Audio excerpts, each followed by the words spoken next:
Olá pessoal, esse é o canal Geopoliticando, sejam todos muito bem-vindos. Hoje nós temos bastante assuntos diferentes aqui para tratar com vocês e vamos começar com o mais simples deles, mas que ao mesmo tempo é aquele que nos está afetando mais diretamente. Essa matéria aqui está tratando dos níveis recordes de valores que as casas estão alcançando nos Estados Unidos. E esses preços de casas disparando lá também acontecem aqui no Brasil, talvez não ao mesmo tempo, mas nós já sentimos aí os níveis de inflação bem altos e agora parece que a coisa já está começando a acelerar novamente. Lá como cá, o governo gasta como se não houvesse amanhã e está nos colocando em situações cada vez mais difíceis. Os governos batendo recordes de arrecadação enquanto a economia está cada vez mais enfraquecida, e se consegue bater recordes de arrecadação é porque está tirando mais de onde há cada vez menos. E ao mesmo tempo, ao invés de economizar, está gastando cada vez mais. E isso faz com que as coisas passem a custar mais. É como se estivesse sendo impresso dinheiro, em outras palavras. E aí a inflação dispara. O que está acontecendo nos Estados Unidos e que vai ser um reflexo aqui também, na minha opinião? Os preços das casas continuam a subir incessantemente em março, tornando mais difícil para os compradores adquirir uma casa própria, uma vez que os aumentos das taxas de juros para combater a inflação mantêm os estoques baixos. O índice S&P CoreLogic Case-Shiller de 20 cidades subiu 7,4% ano a ano em março, uma aceleração em relação ao aumento de 7,3% de fevereiro, de acordo com dados divulgados terça-feira. Ou seja, a taxa deles, do Fed, tende a continuar em alta se for depender da inflação encontrada no preço dos imóveis, né? Em comparação com fevereiro, os preços em março subiram 1,6% no índice de 20 cidades antes dos ajustes sazonais. Após o ajuste pela sazonalidade, o índice de 20 cidades subiu 0,3%. Enfim, os preços de tudo cada vez mais alto, né? E as casas cada vez mais difíceis de serem alcançadas, principalmente pelas novas gerações. Quem construiu no passado construiu, quem tem, e quem não tem ainda está cada vez mais difícil de obter casas, por conta desses nossos governantes irresponsáveis, na minha opinião, né? Que querem gastar cada vez mais com o intuito de, com isso, talvez tentar angariar algum tipo de simpatia de um certo setor da sociedade, que acaba sendo, a longo prazo, aquele que mais é prejudicado. E o Putin parece que tem um plano de paz, né? Então a Rússia, vocês sabem, invadiu a Ucrânia, vocês sabem tudo o que aconteceu desde então, nós viemos narrando passo a passo aqui para vocês. A Rússia não conseguiu alcançar os objetivos dela e nem o Ocidente, muito menos. Eles estão até hoje nesse jogo de empurra-empurra, onde ninguém consegue derrubar o seu adversário. E agora, né, os Estados Unidos estão mandando, né, depois de ter enviado uma quantidade enorme de armas para Kiev, a Alemanha prescindindo da energia russa e a Ucrânia detendo a maior parte do seu território. Há muita especulação de como Putin poderia vir com um plano de paz. Na minha opinião, ele obviamente tem o plano dele. Ele propôs uma paz, mas segundo aqui o George Friedman, ele esqueceu de mencionar que utilizaria o tempo que o Ocidente demorava avaliando o plano para atacar ou mover a sua linha mais adiante. Por quê? Na minha opinião, mais uma vez, aquilo que eu já vinha dizendo, a estratégia dele levar as coisas com a barriga, levar adiante, empurrar a guerra o mais longe possível para ir desgastando o Ocidente, ao mesmo tempo em que aguarda a eleição de Donald Trump. Porque ele, assim como eu, penso, imagino que ele tenha a mesma ideia que eu, de que Trump, quando tomar o poder, vai dizer para a Rússia, olha, vocês fiquem com o que vocês conquistaram e o restante permanece com a Ucrânia. Por isso, cada metro que ele consegue avançar, em termos de território, é uma vantagem, né? Então, além de tudo, Putin está lutando pela sua credibilidade interna e assim por diante. Bom, e a China? A China lançou exercícios militares que simularam um ataque massivo a Taiwan. Foi algo realmente grande, né? Eles cercaram a Taiwan por todos os lados com aviões, com caças, então interromperam o espaço marítimo e aéreo de Taiwan. Isso aqui veio em uma forma de punição por conta de eles terem escolhido um presidente separatista, no que eles dizem ser, então, um ato separatista. Os exercícios no Estreito de Taiwan e em torno de grupos de ilhas controlados por Taiwan ao lado da costa chinesa acontecem apenas 3 dias depois da posse de Lai, um homem que Pequim detesta como um separatista. Lai talvez seria, então, um daqueles que podem ser considerados o mais purista daqueles que fugiram do grande massacre que aconteceu na China continental na época da grande revolução, né, que aconteceu lá, onde eles massacraram milhões e milhões de pessoas. E aí algumas dessas pessoas, né, que eram a classe dominante, elite, algumas pessoas de classe média e mais pobres que conseguiram acompanhá-los, fugiram para a ilha de Taiwan e estão cercados desde então, né, acampados lá, digamos assim, sem poder retornar para o seu país desde que o Partido Comunista Chinês tomou conta daquela noção. Então seriam como que os descendentes do regime anterior, né, que estão até hoje amotinados, digamos assim. Amotinados não é a palavra, mas enfim, cercados.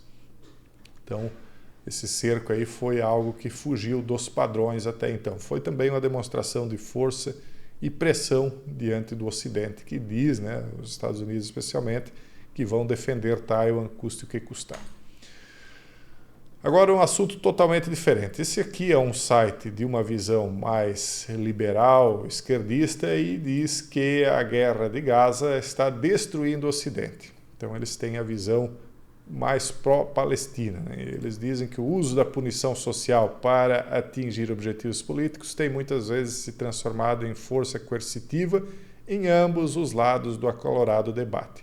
Até pode ser, porque eu também digo que isso se serve para a censura. Quanto mais pressão e censura eles colocam em cima dos povos em todos esses países onde isso está acontecendo, mais revolta vai causando nos povos que às vezes não podem mais expressar totalmente a revolta que sentem, mas essa revolta vai se tornando cada vez mais popular, pública e levando uma massa cada vez mais maior, né, de pessoas até o ponto em que em algum momento venha a eclodir.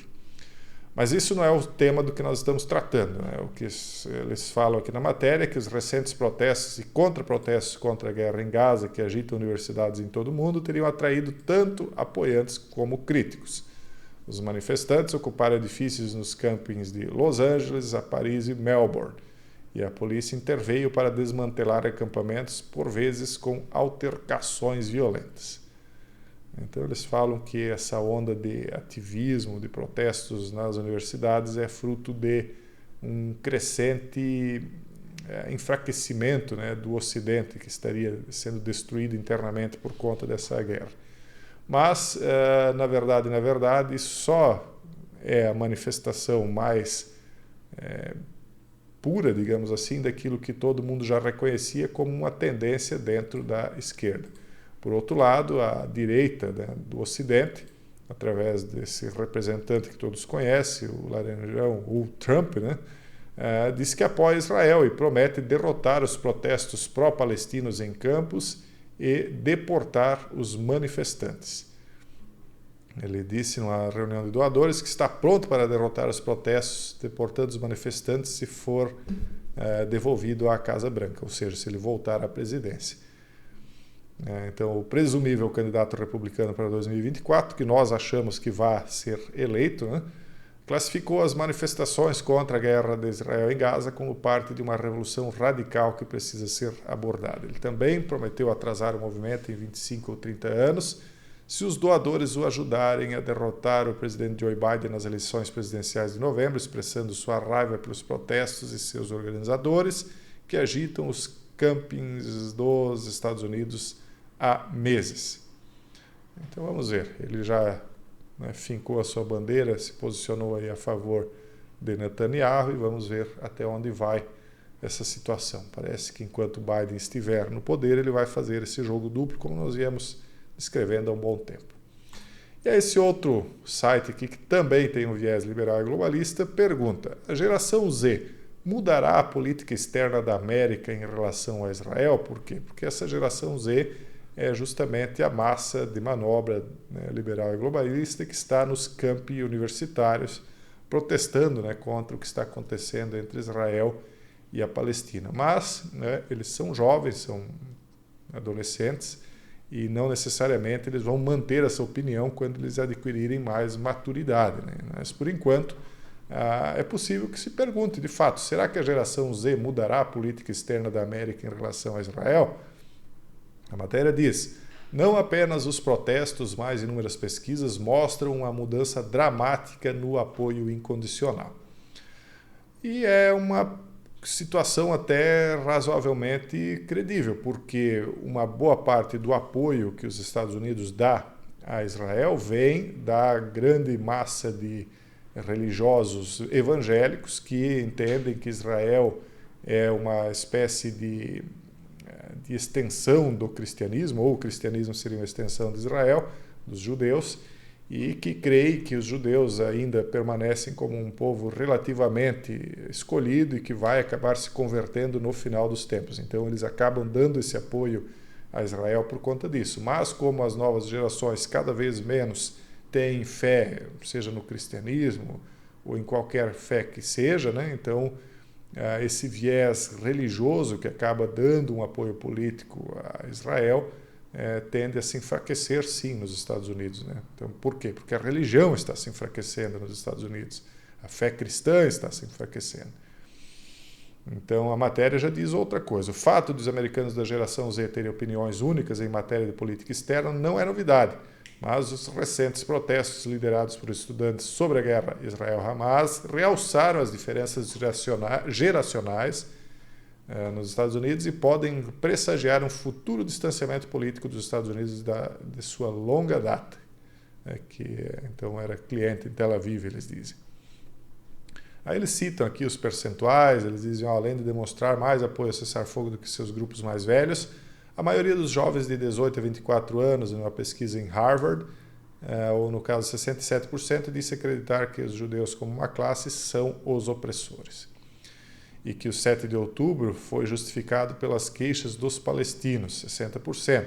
Mas a sondagem também revelou que 78% dos americanos com idades compreendidas entre os 18 e 34 acreditam que Israel tem o direito de existir. Enfim, é uma mudança aqui de paradigmas. Eles falam aqui sobre como os usuários de TikTok são influenciados de uma maneira, usuários de outras redes são influenciados de outra. Aliás, há um movimento aí de alguns empresários que são apoiadores de Biden para tentar comprar o TikTok dentro dos Estados Unidos, né? Vamos ver como é que isso vai se dar. Enfim, são questões aí em aberto, não se sabe como as coisas vão desaguar lá adiante, mas são meio que presságios, né, daquilo que pode vir no futuro. Por enquanto, nos resta acompanhar e tentar deixar vocês informados aí para que vocês vão, tendo conhecimento, tomando suas devidas precauções e atitudes. Tá bom, pessoal? Esse é o vídeo de hoje. Um forte abraço a todos e até o próximo vídeo, se Deus quiser.